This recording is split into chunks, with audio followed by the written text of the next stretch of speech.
Hello everyone, আমি একটা যে ভিডিও বানিয়েছিলাম যেখানে তোমাদের বলা হয়েছে যে যারা মেডিকেলের জন্য পড়াশোনা করো, ম্যাথে গুরুত্ব দিতে পারো না অতটা বেশি, তাদের 60+ মার্ক তুলতে গেলে কতটুকু পড়তে হবে। তো খুব লিমিটেড জায়গা আমি বলেছিলাম যে যেই জায়গাগুলো পড়লে তোমাদের 60+ নাম্বার পাওয়া যাবে।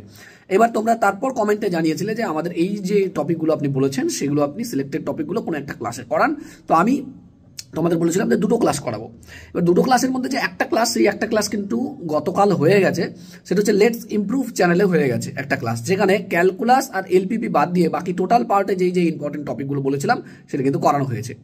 অ্যান্ড স্কুল অফ লার্নিং চ্যানেলে 12 তারিখে সন্ধ্যা 6টার থেকে সেকেন্ড ক্লাসটা হবে, যেখানে ক্যালকুলাস এবং এলপিপির ইম্পর্টেন্ট পোর্শনগুলো করানো হবে, যেটা আমি ওই ভিডিওতে বলেছিলাম। ঠিক আছে, তো যারা যারা ম্যাথমেটিক্সে সারা বছর অত ভালো পড়তে পারোনি এবং তোমরা চাও যে 60+ পেলে আমরা ঠিক আছে, আমরা অসুবিধা নেই, তো তাদের জন্য এই দুটো ক্লাস অবশ্যই দেখতে হবে। তো নেক্সট যে ক্লাস সেটা হচ্ছে স্কুল অফ লার্নিং চ্যানেলে সন্ধ্যা 6টা থেকে 12 তারিখ।